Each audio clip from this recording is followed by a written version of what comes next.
The Fearless One, written by Anna Svechnikov, illustrated by Infinity Freaks Studios, narrated by Nancy O'Fallon. Emma was a little girl who was afraid of the dark. She could not go to sleep without the lights on. She always checked under her bed, in the closet, and behind the curtains, in case there were any monsters hiding in there. Her mother would often say, "Emma, you are a big girl. You shouldn't be so frightened." But Emma knew that even big girls are afraid of monsters sometimes. The only one who understood Emma was her grandmother, who Emma called Gran. She loved to tell Emma stories that started with, "When I was a little girl, just like you." One night, when Emma refused to go to bed and her mother gave up arguing with her, Gran walked into her room and said, "Enough, Emma." Then she lowered her voice to a whisper and said, "You are old enough to fight your fears and old enough to know the truth. It's time I tell you a secret." Emma leaned forward so she didn't miss a word of Gran's story. "A long time ago, when I was a little girl just like you, I moved into this house with my parents. In fact, this was my room," she explained. Emma could not believe that Gran's room now belonged to her. It was even harder to imagine Gran as a young child. Gran continued her story. "When I moved here, I didn't know anyone. One night, I was crying into my pillow and wishing for a friend, when suddenly a little girl came through a door in that corner there." Emma looked around. "But there is no door there," she exclaimed. Gran continued as if she hadn't heard Emma.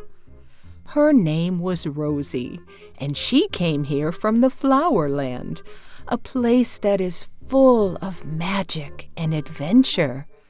For the next hour, Gran explained how a magical door would appear when the Flower Land needed help. She explained that she became the guardian of a key that allowed humans to pass through the door. Emma didn't believe that her Gran would lie to her, but surely the story couldn't be true. As if she could read Emma's mind, Gran said, "Here, I will show you." She opened her hand and held out the shiniest little key Emma had ever seen. Gran stood up to leave. "Now, Emma, it's time for you to become the guardian of the key," she said as she turned off the lights. Emma laid in the dark, clutching the key until she finally dozed off. She didn't know how long she had slept before she suddenly woke up to a noise coming from the darkest corner of her room. Emma wasn't really sure if monsters existed, but she thought it would be best to double-check anyway. Her legs shook as she tiptoed across the room to investigate. Something moved under the blanket on her toy chest. She held her breath, squeezed her eyes shut, and yanked the blanket off. She felt silly when she looked down and saw that it was a little girl, no bigger than her pinky. The little girl waved at Emma. She smiled and said, "Hi, I'm Lily. What's your name?" Even though Emma was surprised, she remembered her manners. "It's a pleasure to meet you," she said, just like Gran had taught her. "I'm Emma." Then she asked Lily where she came from. Lily pointed to a door in the wall and talked about the world full of beautiful flowers and magical creatures that lay behind it. Gran's story was true after all. "Is this the key that belongs to that door?" Emma asked. "Can I see your world and meet your friends?" she added.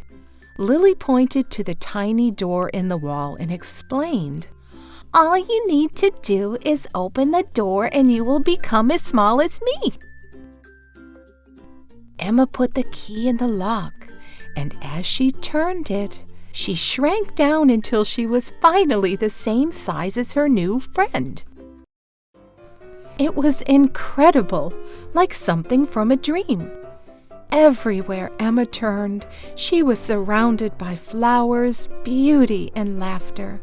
It was a place with no fears, no worries, and, best of all, no responsibilities. Emma and Lily spent the entire day together, playing with the other flower children and eating sweets. Emma could not believe that a world like this existed, and she hoped she could stay there forever. But nothing is perfect all the time. Before long, the sky began to darken, and she heard a thunderstorm in the distance. Her heart began to race. Thunderstorms were scary and loud, just like monsters in the dark. Emma was not the only one who was afraid. Lily and the other flower girls huddled together, shaking. She wondered what her magical friends had to fear from a storm. Suddenly, Emma saw someone fly out from behind the clouds. "Hide!" the flower children shouted. "It's the meanie!" The meanie landed in front of them. "How many times do I have to tell you? No one is allowed to be happy here. I don't want to hear your laughter. I don't want to see you having fun. And if I have to tell you again, you'll regret it," she announced. Emma was shocked. Children were supposed to laugh, play, and have fun. What nonsense! She thought the meanie was being ridiculous, and she just couldn't take her seriously. Unafraid, Emma said, "You can't tell us what to do." This took the meanie by surprise. "Who are you, little girl? I've never seen you here before," she asked. Emma took a deep breath and put her hands on her hips. "I'm Emma. I come from the human world," she said, "and I won't let you treat my friends like this." The meanie was terribly upset. "Who brought this child here? Who showed her the way to our land?" she demanded. Lily and her friends were terrified, and none of them said a word. "I will find out who did this, whether you tell me or not," said the meanie, and then flew out of sight. Emma asked Lily, "Why didn't you stand up to her?" Lily shrugged her shoulders. "I can't. I'm scared," she replied. Her face looked red and hot. Her legs were shaking, and she was clutching her belly like it hurt. It was clear that Lily felt the same way about the meanie as Emma felt about the monsters in her own world. How strange that here in this world, Emma was the fearless one. Emma wanted to help, so she asked Lily the question that Gran always asked her when she was afraid. If the thing you fear wasn't quite so near, how would you feel inside? In her imagination, Lily pictured feeling calm and relaxed. Almost immediately, she began to feel better inside. "Great job!" Emma cheered.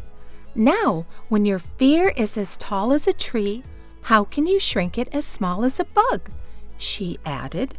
Instead of thinking about all the reasons she was afraid of the meanie, Lily tried to think of a reason not to be afraid.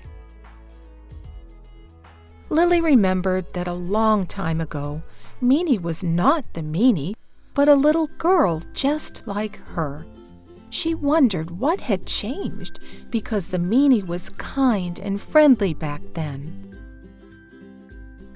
Well, if she was good before, perhaps she could be good again. "We just need to help her," Lily said. Emma agreed. Emma, Lily, and all the other flower children started to sing, dance, and laugh again. The meanie heard their happy voices, and she came back in a hurry. "How dare you disobey me?" she yelled. This time, Lily stepped forward with Emma. "We are not afraid," she said. "We know that you can be happy and kind. Would you like to play with us?" Like magic, the meanie changed. Her frown disappeared, and her smile beamed at them as bright as the sun. Everyone was amazed at the transformation. They had their friend back again. They had nothing to fear anymore. As the friends all celebrated, Emma tapped Lily's shoulder. "I think I did what I was brought here to do. I'd better get back home while the door is still open." The two girls hugged. Lily thanked Emma for teaching her how to be brave, and Emma promised to come back if Lily ever needed help again.